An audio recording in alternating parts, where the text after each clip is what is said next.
ஆண்டவராகிய இயேசு கிறிஸ்துவின் நாமத்தில் இயேசுவின் உயிரின் ஊழியங்கள் வாயிலாக மறுபடியும் உங்களை சந்திப்பதில் மகிழ்ச்சி அடைகிறேன்.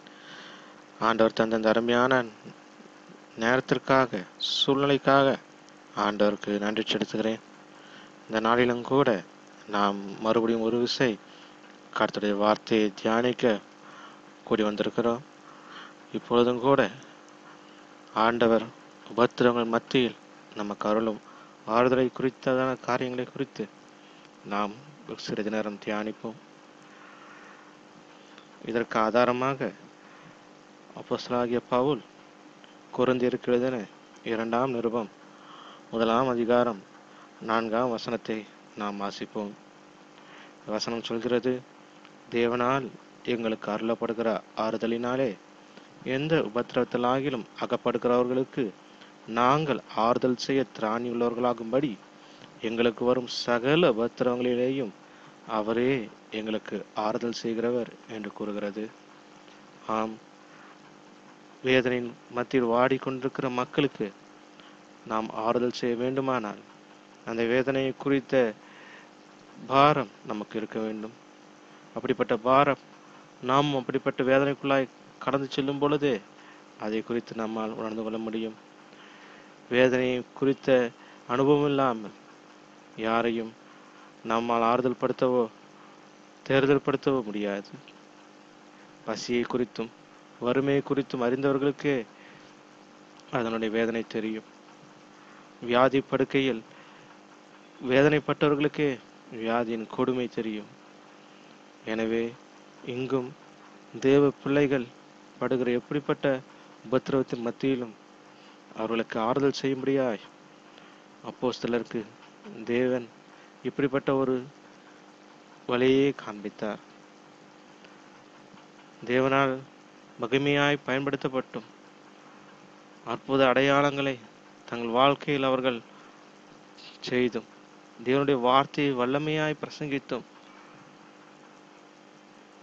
ஒரு மகிமையான வாழ்க்கையை அவர்கள் வாழ்ந்தாலும் அதன் மத்தியிலும் போராட்டங்களும் சரீரத்தில் வேதனைகளும் மற்ற மனிதர்களால் உண்டாகிற பொல்லாப்புகளும் சத்துருவாகிய பிசாசினால் உண்டான வேதனைகளும் அவர்களை தாக்கத்தான் செய்தது. அது எப்படிப்பட்ட தாக்குதலாக இருந்தாலும் அதன் மத்தியிலும் தேவனுக்காய் உறுதியாய் நின்று வசனத்தினாலும் விசுவாசத்தினாலும் எல்லாவற்றையும் ஜெயித்து அதன் மூலமாய் அன்றைய விசுவாசிகளுக்கு தேவனுடைய அன்பையும் ஆறுதலையும் நம்பிக்கையையும் விடுதலையையும் அப்போஸ்தலர்கள் பிரசங்கித்தனர். அவர்கள் பிரசங்கித்ததை அவர்கள் வாழ்ந்து காட்டினர். ஆகிலும் இது நமக்கு ஆச்சரியமாகவே இருக்கிறது. இப்படிப்பட்ட பாடங்களோட கடந்து சென்றே நாம் இந்த ஊழியத்தை செய்ய வேண்டுமா? ஆம், உண்மையாகவே நாம் அப்படித்தான் செய்தாக வேண்டும். இவ்வுலகத்தில் இருக்கிற இந்த மாம்ச வாழ்க்கை வாழ்கிற வழியில் நாம் தேவனுடைய ஊழியத்தை இவ்வாறாகவே செய்ய தேவன் நம்மை அழைத்திருக்கிறார். பரலோகத்தில் நமக்கு மகிமையான வாழ்க்கை உண்டு. எந்த வேதனைகளும் துன்பங்களும் அற்ற வியாதிகளற்ற மகிமையான வாழ்க்கை உண்டு. ஆனால் பூ உலகில் இருக்கிற வரைக்கும் தேவனுடைய ஊழியத்தை நாம் இவ்விதமாகவே செய்ய அழைக்கப்பட்டிருக்கிறோம். தொடர்ந்து நாம் 5ஆம் வசனத்தை பார்க்கும் பொழுது, எப்படி எனில் கிறிஸ்துவனுடைய பாடுகள் எங்களிடத்தில் பெருகுகிறது போல கிறிஸ்துவினாலே எங்களுக்கு ஆறுதலும் பெருகுகிறது என்று வசனம் சொல்கிறது. ஆம், நாம் இடத்தில் ஏற்படுகிற பாடுகள் நம்மை தேவனை விட்டு விலகச் செய்கிறதில்லை. ஏனெனில் எவ்வளவு பாடுகள் நம்மில் பெருகுகிறது, மனிதர்களாலும் மற்ற காரியங்களினாலும் பிசாசானவனாலும் நாம் எவ்வளவாய் குட்டப்பட்டாலும், சரீரத்தில் பாடுகள் பட்டாலும், இருதயத்தில் குத்தப்பட்டாலும், வேதனைகள் பட்டாலும், அவச்சொல்லையும் மற்ற காரியங்களையும் கேட்டாலும் அதன் மத்தியிலும் தேவனுடைய ஆறுதல் நம்மை ஆற்றத்தில் தேற்றுகிறது. பவுல் எத்தனையோ தடவை எவ்வளவோ சரீரத்திலும் பாடுபட்டார், எவ்வளவோ ஏச்சு பேச்சுகளுக்கு ஆளானார். அவை எல்லாவற்றையும் தாங்கிக் கொள்ள முடியாத கிருபை அவருக்கு கொடுக்கப்பட்டிருந்தது. அந்த கிருபை மூலம் ஒரு ஆறுதலை பெற்றார். அந்த ஆறுதலின் மூலம் அந்த பாடுகள் தொடர்ந்தாலும் அதன் மத்தியிலும் அவரால் தேவனுக்கு உண்மையும் உத்தமமாய் ஊழியத்தை செய்ய முடிந்தது. தொடர்ந்து நாம் பார்க்கும் பொழுது 6ஆம் வசனத்தில், ஆதலால் நாங்கள் உபத்திரவப்பட்டாலும் அது உங்கள் ஆறுதலுக்கும் ரட்சிப்புக்கும் ஏதுவாகும், நாங்கள் ஆறுதல் அடைந்தாலும் அதுவும் உங்கள் ஆறுதலுக்கும் ரட்சிப்புக்கும் ஏதுவாகும் என்று வசனம் சொல்கிறது. ஆம், தேவ பிள்ளைகளாக நாம் படுகிற உபத்திரவங்கள், அதெல்லாம் நிற்கிற தைரியமாய் நிற்கிற காரியங்கள் மற்ற மக்கள் பார்க்கும் பொழுது அவர்களுக்கு அதில் நான் தேவனுக்குள்ளாய் நிற்கிற ஒரு பலன் கிடைக்கிறது. அதே நேரத்தில் நமக்கு கிடைக்க ஆறுதலை அவர்கள் காணும் பொழுது, தேவன் நம்மை ஆட்சி தேற்றுகிறதை அவர்கள் காணும் பொழுது, தேவ சமாதானம் நம்ம நிறைந்திருக்கிறதை அவர்கள் காணும் பொழுது, அதுவும் அவர்களுக்கு ஒரு சமாதானத்தையும் சந்தோஷத்தையும் தருகிறது. மேலும் பவுல் எவ்வாறாக பாடுபட்டார் என்பதை 8ஆம் வசனத்தில் கூறுகிறார். ஆகையால் சகோதரரே, ஆசியாவில் எங்களுக்கு நேரிட்ட உபத்திரவத்தை நீங்கள் அறியாதிருக்க எங்களுக்கு மனதில்லை. என்னவெனில், பிழைப்போம் என்கிற நம்பிக்கை அற்றுப்போகத்தக்கதாக எங்கள் பலத்திற்கு மிஞ்சின அதிக பாரமான வருத்தம் எங்களுக்கு உண்டாயிற்று. நாங்கள் எங்கள் மேல் நம்பிக்கையாயிராமல் மரித்தோரை எழுப்புகிற தேவன் மேல் நம்பிக்கையாய் இருக்கத்தக்கதாக மரணம் வரும் என்று நாங்கள் எங்களுக்குள்ளே நிச்சயித்திருந்தோம். அப்படிப்பட்ட மரணத்தினின்றும் அவர் எங்களை தப்புவித்தார், இப்பொழுதும் தப்புவிக்கிறார், இன்னும் தப்புவிப்பார் என்று அவரை நம்பியிருக்கிறோம். ஆம், இதுவே பவுலின் அனுபவம். வாழ்க்கையில் சரீரத்தில் அவர் பட்ட பாடுகள் இனி இந்த கொடூரமான மனிதர்கள் மத்தியிலிருந்து தப்பி பிழைக்க முடியாது என்றும், தங்கள் வாழ்க்கை முடிவடைய போகிறது என்றும், தாங்கள் தங்களுடைய ஊழியத்தின் இறுதி கட்டத்திற்குள்ளாய் வந்துவிட்டோம் என்றும் நினைக்கிற அளவுக்கு அவர்களுடைய பலத்திற்கு மிஞ்சின காரியங்கள் உண்டாயிற்று.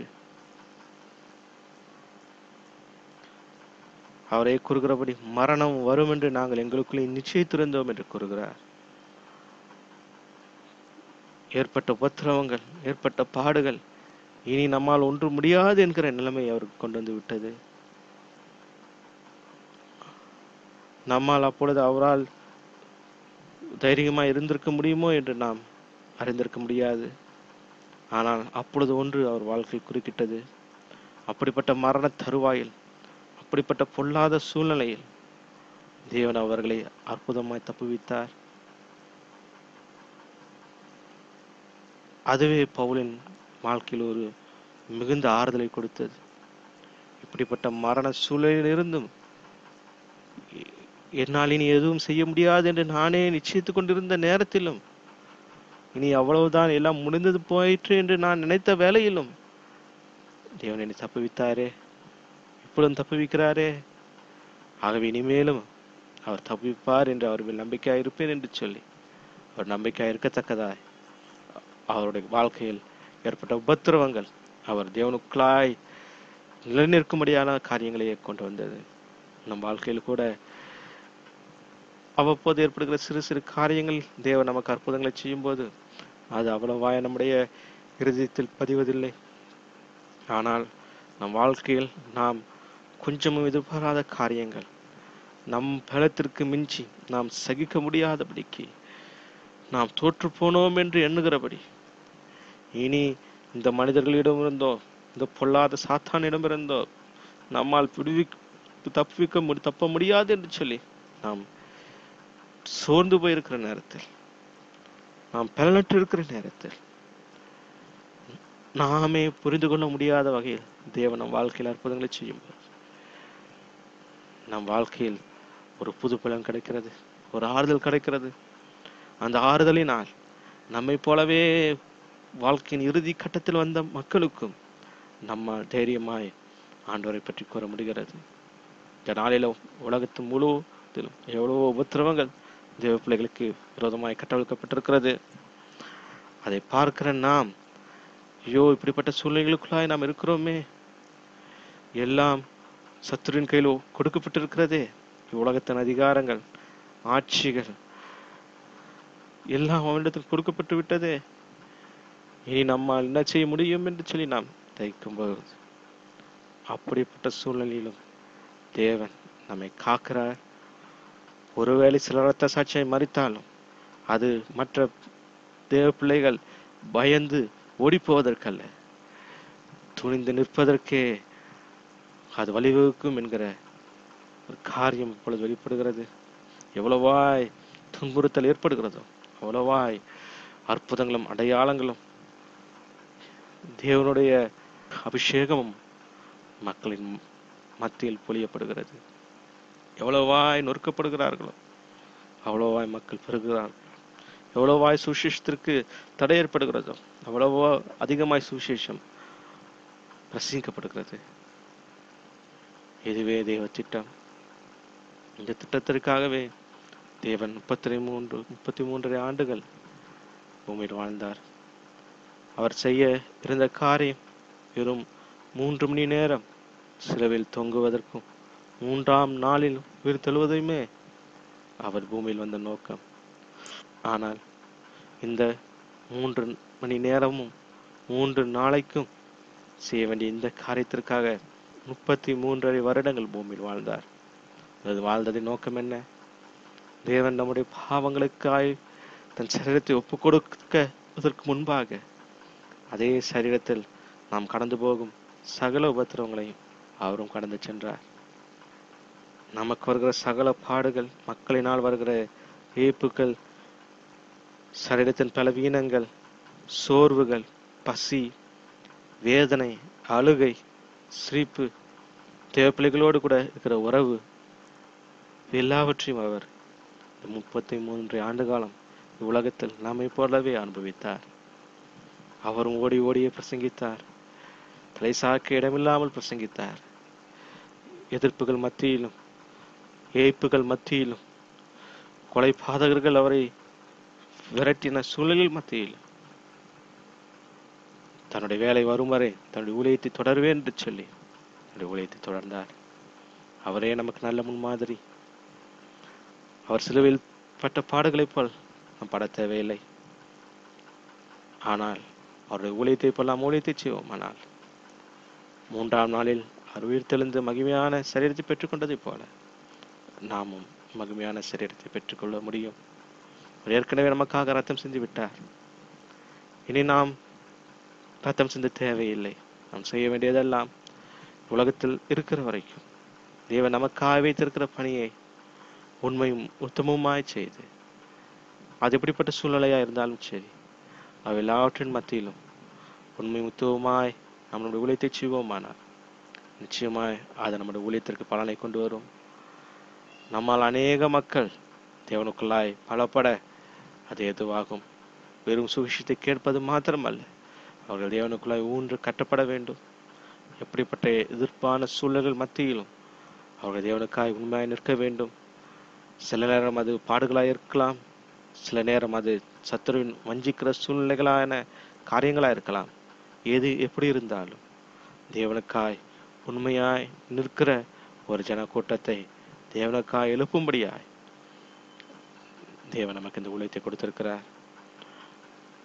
ஆகவே தேவ பிள்ளைகளாக நாம் ஒவ்வொருவரும் இப்பொழுது தேசத்தில் இருக்கிற சூழ்நிலை குறித்தோ, மற்ற எந்த உலகத்தில் இருக்கிற சூழ்நிலை குறித்தோ, எந்த பயங்கரமான மனிதர்களை குறித்தோ, இயக்கத்தை குறித்தோ, மற்ற சத்துருவின் காரியங்களை குறித்தோ நாம் கவலைப்படாமல், பயப்படாமல், தேவனுக்காய் எந்த உபத்திரவத்தின் மத்தியிலும் தேவன் எங்களுக்கு ஆறுதல் செய்ய வல்லவர் என்றும், இனி தப்பி பிழைப்போம் என்கிற நிச்சயம் அற்றுப்போனாலும் தேவன் எங்களை தப்புவிக்கிறார், இனிமேல் தப்புவிப்பார் என்கிற நம்பிக்கையோடு கூட நாம் நம்முடைய வாழ்க்கையை வாழ்வோம்.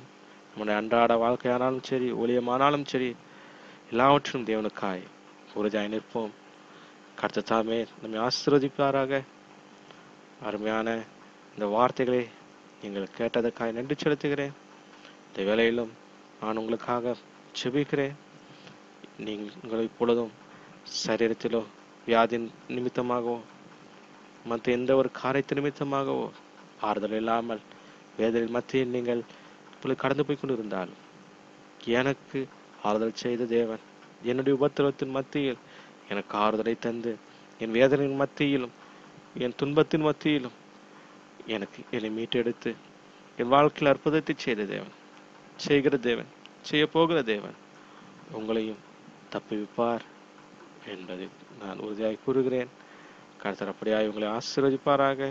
வேதனைகள் யாவையும் நீக்கி தம்முடைய நித்திய ஜீவ கரையில் சேர்ப்பாராக. ஆமேன்.